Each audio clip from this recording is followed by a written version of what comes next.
is a why? It's a 2x4. I mean, what? No. Some of the SUVs Yes. sometimes are 2x4. Not all SUVs are 4x4. Okay, so sports utility vehicle. Leave me alone. Or are they like? I don't know. I get it. So 2x4. okay, so are you debating on the basis of a 4-wheel drive, as in with the 4-wheel drive component, or simply a sports utility vehicle, which is like a car which is a bit of higher than a normal car? Me, I'm putting everything together. It's just to come and tell you why the SUV is better. So me, I'm telling you. But you see, it depends on the brand. For example, if you give That somebody a Merc, right? Why do you want or a BM? Usually the SUV, the sedan. Bernard. But still, the SUV will do things that your Mac might not be able to do somewhere. It depends on where you're using it. No. I think this debate, don't take it easy. You can lose. I'm not taking it easy. Nathan is doing. Look, Nathan has been rehearsing. He's been practicing. You even rap his lines. You see, it looks like on the pink face of the pink city and the lead. Comfortable. But don't underestimate Nathan. Have you seen Abronye's letterhead? What has he put? Abronye DC's letterhead has his motto as still comfortably. Anyway, send us your comments 054998699. Tune in later today 4 p.m. to what's the name of the program? Auto Show. I still keep forgetting. Auto Show. It's brought to you by Total, and Godfred is going to be debating Nathan. Gentlemen, welcome again. Thank you very much. Bernard. All right, so what are the papers saying? Front page of the Daily Graphic newspaper, Bernard. Interesting news. Ugandan scientists research into COVID-19 drugs. Okay. Amidu eligible as special prosecutor. Supreme Court rules. And they should find this boy for me. Man 26 arrested for abusing son 3. Bernard, you should see the photos. It's terrible. It's really bad. Now, the Ghanaian Times age eligibility suit. Martin Amidu fit for special prosecutor. Supreme Court declares. 10 perished in 2 separate accidents at Brimso and Apam Junction. Investigate 533 confirmed COVID-19 cases at Tema Fish Processing Plant. Cameron Dodu urges the government and Mondelez Child Rights International support COVID-19 fight. Front page of the Daily Statesman. President revokes appointment of Takwa and Suayem MC. That's one of the late breaking stories from yesterday. Martin Amidu is qualified. Comes with a photo of a smiling Martin Amidu, the special prosecutor. 2020 population census rescheduled. The Chronicle, Amidu off the hook, but Dominic Aine surprised about judgment. Zoom Lion disinfects 147 senior high schools in the Bono Ahafo region. And law on mandatory retirement must be reviewed. Professor Kweku Asari. Front page of the ABC News. COVID-19 pandemic. Why social gathering ban should continue. Kekubaku fires Aloto Jacobs for quitting Peace FM. And the recovery of Papa Uswankum also makes the front page of the paper. The new crusading guide. NPP will win 2020 polls with or without new voters register. Mark Menu declares. Supreme Court dismisses suit against Amidu's appointment. Dr. Nyakote proposes hibiscus tea for COVID-19. Hibiscus esculentum. Yes. Front page of the BNFT newspaper. Double-digit inflation dashes hope of policy rate cut. Professor Corte says another cut will hurt banks. Registrar General extends filing of annual reports deadline to July 31.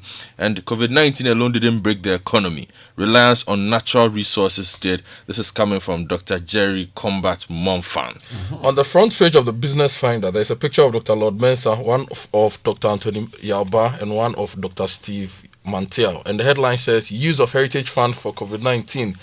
Experts sharply divided. Single window, ICUMS is Ghana's best bet. Ghana Link. And you can withdraw part of your pension funds. NPRA. CityNewsroom.com. COVID-19 drinking bars, nightclubs should remain closed. Tourism Ministry clarifies. Also, Ghana's COVID-19 death count now 24, while cases hit 5,408, recoveries 514. Meanwhile, disclosed source of funding for PPE. Haruna Idrisu challenges Electoral Commission. Other stories, Takwa and Soem MCE sacked. And new Temamoto interchange to be opened on Saturday. I can't wait. CityBusinessNews.com. Invest 18 billion cedis into the economy to save jobs. TUC to government. Also, COVID-19 emphasizes why government must boost data availability. This is Andani. And Ghana must limit commodity dependence to lessen impact of price falls. This is economist Priscilla Chumisi. MyJoyOnline.com. British newspaper report a former actor is wanted in Ghana over Airbus bribery scandal. Also, Amidu's verdict doesn't endorse extended retirement age for public officials. This is Deputy Attorney General. And as you read earlier, SHS heads commend GS and Zoomlion as they disinfect Bono region senior high schools. Star News talking about Obri Boahin, who will beat anyone who disrupts voters register compilation. That's the lead story. Snake causes massive panic at Pentecost COVID-19 center. And Akufo-Addo sacks Takwa in Siam MCE. Globally, the news doesn't seem very good. Coronavirus may never go away, according to WHO. This is on the BBC's lead page. You know, and the UN is also saying that virus is causing global mental distress. Hey, Koro. Koro, the year of Koro. Koro mental. CNN is also talking about black light video showing the speed of COVID-19 spread. The experiment stimulates the atmosphere at a buffet restaurant or a cruise ship when one infected person enters, and it's really fast. Meanwhile, Trump's rebuke of Fauci encapsulates rejection of science in virus fight. This is the U.S. president. And of course, South Africa is on track to phase 3 of its COVID-19 economic response. And the president has announced level 3 to begin May 31. These are some of the stories making the rounds across the continent. If you go to East Africa, Sudan rejects Ethiopia's proposal to sign a pact on the Nile Dam. This is a huge story in East Africa. Sudan, Ethiopia, the Nile is really, really a big economic thing in that part of the country. Nigeria records 184 new cases. Total infection nears 5,000. And the 98-year-old woman recovers from coronavirus in Lagos. Whoopee. Such a heartwarming story. Let's start with the details with Kojo. Okay, so Ghana's case count now is 5,408. It's in the center spread of the Ghanaian Times. The story by Jonathan Donko says Ghana has recorded additional 281 confirmed cases of COVID-19, pushing the country's tally to 5,408, according to the Ghana Health Service. 2 more patients have yielded to the virus, bringing the mortality toll to 24, while 514 people are free of the virus following the recovery of 20 extra patients. The update published on the Ghana Health Service portal yesterday said as of Tuesday, 4,865 patients were responding to treatment in facilities and homes, with 5 critically and moderately ill. Okay. Now, on this same COVID-19, you remember the 533 confirmed cases in Tema? Yeah. Cameron Dodo says the government must investigate this. Now, the story says veteran journalist Cameron Dodo has urged the government to set up investigations into to establish the facts on how one person was able to infect 533 others with COVID-19 at a Tema fish processing plant. He said the public examination of the behavior of all the personnel involved in the process of detecting and containing the infection would help educate the business community on the importance of strictly abiding by all safety protocols. Now, let me take you to page 13 of the Daily Graphic, where Ghanaian and Ugandan scientists are combining to research into COVID-19 drugs. And it says that 4 scientists, 3 Ghanaians and a Ugandan, have conducted research into a possible antiviral agent as the drug of choice for the COVID-19 pandemic. The researchers are Dr. Edward Amor Boateng, a registered specialist surgeon at the Kofa North Teaching Hospital, Mr. Richard Osunyaku, a registered senior health practitioner, Mr. Paul Usu Boateng, a trainee surgeon in China, and Mr. Ivan Kawa, a research scientist and pharmacologist with the Fambiotrack Research Center in Mbarara University in Uganda. According to a statement issued by the researchers, their research paper on remdesivir and favipiravir as the drug of choice for the treatment of the COVID-19 had been peer-reviewed at the international level and approved and published in the World Journal of Pharmacy and Pharmaceutical Sciences.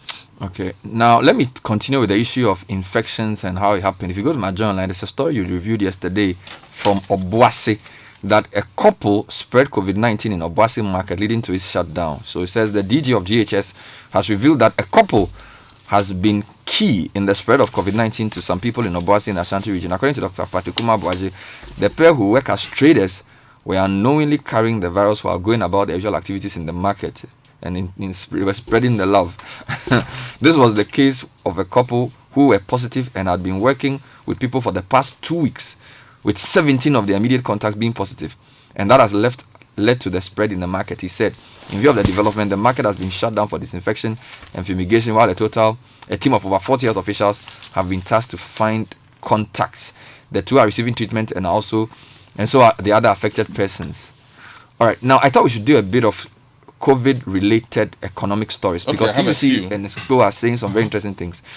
For example, TUC is asking government to invest 18 billion cedis into the economy to save jobs. Yes, the TUC is asking the government to inject about 18 billion cedis into the various sectors of the economy to help lessen expected job losses from the impact of COVID-19 pandemic.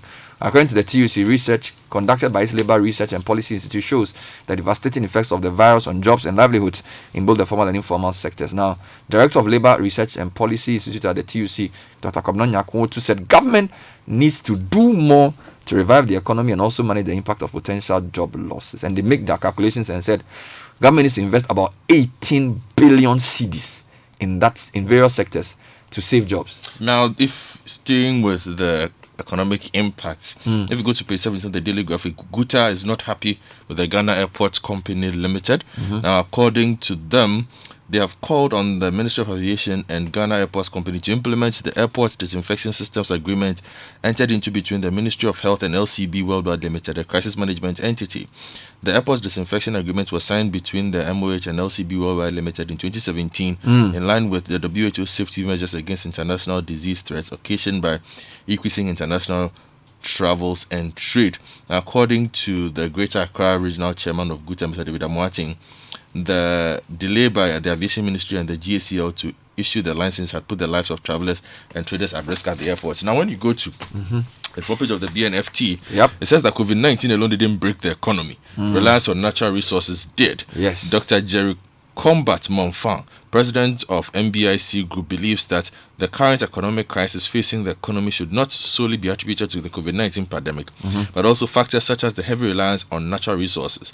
Although he admitted to the economic challenges brought about by the virus, he said prior to it, Ghana's economy was weak and vulnerable, and that key indicators of an efficient economy, such as gross national savings, dipped from 24% in 2016 to 18% of GDP last year, an indication of how household income disposition had dwindled due to the poor status of the economy. In fact, my guest on Point of View yesterday agrees with this. Ghana must limit commodity dependence to lessen impact of price falls. This is Dr. Priscilla Chumisi Bafo. She's urging government to reduce the continued dependence on commodity export and seek diversification strategies to mitigate the adverse effects of price volatility on the international market post-COVID-19. According to her, commodity dependence can negatively affect economic growth and welfare in the short and medium term and increase our vulnerability, especially as a commodity-dependent country. Kojo, let me take you to two regions which have not been affected by COVID-19 and what they are doing. The Ahafo region and the Bono East region. Okay. The Ahafo RegSec has extended the closure of market centers by 2 more weeks. Ooh. Yes, and the story says the Ahafo Regional Security Council has extended the closure of weekly market centers for another 2 weeks and lifted the ban on tricycles called Preja with strict measures.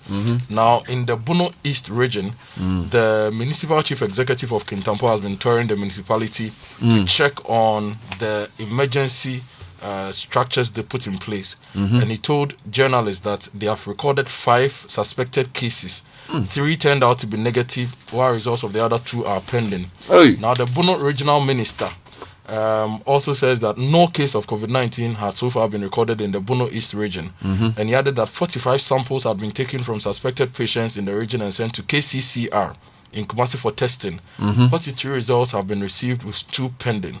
So we are yet to see whether the 2 will also be negative. What about the clarification from the tourism minister? Because yesterday the tourism authority had hinted, I'm going to give that, had hinted that certain hospitality facilities could open, but the minister of tourism, arts and culture has clarified that drinking bars, is it tourism, arts and culture or creative arts? I think it's creative arts, not culture. Ministry of Tourism, Arts and Culture. Oh, it's arts, culture, okay. Has clarified that drinking bars and nightclubs should remain closed as part of efforts to curb the spread of COVID-19. The clarification became necessary following a statement from the Ghana Tourism Authority indicating that hotels, restaurants and bars could resume operations, albeit with enhanced social distancing protocols. Now, here's what the GTA initially said. All hotels can operate as normal and host their guests, subject to specific elevated hygiene protocols and social distancing. Food chains and restaurants can operate sit-ins or sit-downs, as well as pick-up and delivery service, while observing appropriate social distancing and hygiene protocols. Drinking bars can operate while observing appropriate social distancing and hygiene protocols, the GTA statement said. But the ministry sent out a statement signed by the minister herself, Honorable Abratin JC MP. And here's the statement. The Ministry of Tourism, Arts and Culture has taken note of the circular issued by the Ghana Tourism Authority and captioned as above. The ministry wishes to clarify the directive as follows. 1. Food chains and restaurants, including hotel restaurants, can operate takeout and delivery service only, which is what the president said the first time. Oh, but restaurants are doing sittings, so plenty. Well, the minister is saying food chains and restaurants can operate takeout and delivery services only. Drinking bars remain closed. All nightclubs remain closed. Public is to note that this circular supersedes the one issued by the regulator. Full stop. So let's be advised. Okay, let's go to the Martin Amidu story. Yep. Page 3 of the Ghanaian Times. Martin Amidu fit for special prosecution. Supreme Court declares. Malik Suleimana writes that by a 5-2 majority decision, the Supreme Court has stated that the special prosecutor, Mr. Martin Alamisu Benz Kaiser Amidu, is fit to hold the public office of special prosecutor. A former Deputy Attorney General and Minister of Justice, Dr. Dominic Ayine, sued the Attorney General and challenged the eligibility of Mr. Martin Amidu, 68, to hold public office. The lawmaker wanted the Supreme Court to nullify the approval of the SP, who was appointed by the President Nana Addo Dankwa Akufo-Addo, and consequently remove him from office because Mr. Amidu is above the statutory age of employment into public service. Meanwhile, Martin, the man who took the matter to court is saying that this has set a bad precedent. A former Deputy AG, Dominic Ayine, is disappointed over the dismissal of his suit challenging Mr. Amidu's eligibility to serve as special prosecutor. Speaking to the press after the judgment on Wednesday, Dr. Ayine said the dismissal of his challenge will set a bad precedent. Unfortunately, the precedent would allow for the appointment of persons who are over the age of 65 years and persons who are 70 years of age after retirement at the age of 60, and not giving our young people the chance to serve the Republic in the public service of Ghana. And I think this is a foreseeable consequence of the decision, Dominic Ayine said. Now, talking about Parliament, the Speaker has recalled members of Parliament. Okay. This story is on page 4 of the Ghanaian Times. The Speaker of Parliament, Professor Aaron Michael Koyi, has recalled members of Parliament from recess to commence the second meeting of the 4th session of the 7th Parliament of the 4th Republic. Okay. A statement issued and signed by Prof. Koyi recalling the House said the meeting would commence on Tuesday, May 19.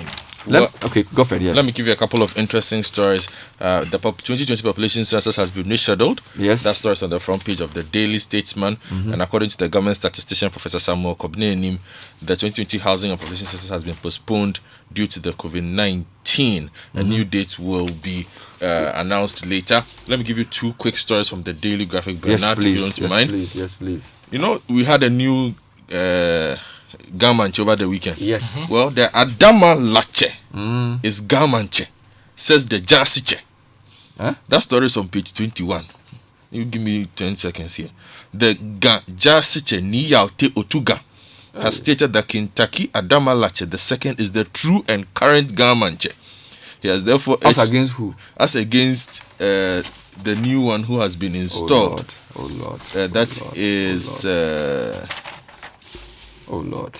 And this is graphic page what? Graphic page 21. You just read it as it is. Yes, I'm reading as it is. You know what I'm saying? But I was asking you some questions. Just read I'm leaving it there. Yeah. He has therefore urged the public to treat publications in both print and electronic media on the introduction of a new Gamanche with contempt. Quote, King Taki Adama Lache II, the Gamanche, was nominated, elected and installed Gamanche to succeed the late Boni Ni Amugi in accordance with customs, traditions, conventions, and usages of the Ghana state in 2011. So he says they will go to court over it. And then eight persons have died in an accident on the Accra Kumasi Highway, Bernard. Still people are driving like this. Yes, Bernard. Now police COVID-19. say they are worried, and if you Mr. DSP Ebenezer Tete has urged drivers to drive with care in the area. Kojo, Now, new Tamamoto interchange will be open to traffic on Saturday. I want to repeat it. Yes. Just for the pleasure of the advocacy. Yeah. The newly constructed Tamamoto grade separated interchange will be reopened to traffic on Saturday, May 16, 2020. Ministry announced this on Wednesday, the 13th of May. Quote, the Ministry of Roads and Highways, acting to the Ghana Highway Authority, wishes to inform motorists and the general public that the newly constructed Tema Motorway Grade Separated Interchange will be open to traffic Saturday, 16 May. The statement said. We have an interview with Siade who elaborated on this. It's great news. Project started June 6, No, it had a deadline of June 6, 2020. It has been completed before schedule. A $57 million project financed under a grant from Japan International Cooperation Agency (JICA). It will facilitate easy connection from Accra to Aflao and onwards to Togo, as well as Akosombo Road. Expect that between now and December, 1 week, one commissioning. Well, it's good. It will be if one week commissioning is fine. We can't complain. If your commissioning means it's completed, we can use it. I'm inviting myself to the commission. That's what this one we are going. I'm going myself. That's what this one we are going. My friend was going on SUV and later Yeah, we'll test. I'm telling you. The road. Now let me take you to the new Crusading Guide, page 3. NPP will win 2020 polls with or without voters register. Macmenu speaking. And the story says the campaign manager for the governing New Patriotic Party, Peter Macmenu, has predicted that President Akufo-Addo would contest and win the 2020 elections with or without a new voters register. And this is what the paper continues to write. Speaking to the media in an interview, Peter Macmenu. He was speaking to Godfred Akoto Boafo in an exclusive interview on a program called Face to Face. Please give credit to who credit is due. On Tuesdays. We suffered before he spoke. They say speaking to the media. Charlie, when somebody does your work, give the person the credit for the work and have the self-respect to acknowledge it. Stop this type of things. Anyway, you read the story. You finish the story. Yes, finished. Okay, let me take out the speaking to the media bit. So, Mr. Peter Macmenu said during the interview that during the era of Charlotte Osei, a conference was called at Alisa Hotel. The conference was chaired by the late VCR's AC Crab. They came out with their recommendations, but the EC did not take it on board at the time. But I remember the media kept asking me what I would do if the new register is not done. I said it's whether a new register or not, we will take part and win the elections. Okay, let me take you international. BBC leads with a WHO story which is pretty troubling. Coronavirus may never go away, WHO warns. The coronavirus may never go away, the WHO has warned. Speaking at a briefing on Wednesday, WHO Emergencies Director Dr. Mike Ryan warned against trying to predict when the virus will disappear. He added that even if a vaccine is found, controlling the virus will require a massive effort. And then he gives a background. Now, the UN, meanwhile, has warned that the pandemic is causing a widespread distress and mental ill health, particularly in countries where there's a lack of investment in mental health care. The UN urged governments to make mental health considerations part of their overall response. And finally, from me internationally, Bernard, COVID-19, Tanzania warned of exponential growth. Now, Bernard, apparently, the people say they have seen videos of night burials in Tanzania. So they are hiding there something. Yes, because they don't do updates in Tanzania at the moment. So that is also one of the stories to look out for. And my last headline, pollution of Ankobra River by illegal miners intensifies. According to this paper, they took an aerial shot on Tuesday, May 12th, and it shows the worsening state of the river. We need to really keep our eyes on Galamsey. That was a newspaper review. Coming up next is the City Business News. Stay with us. What does extra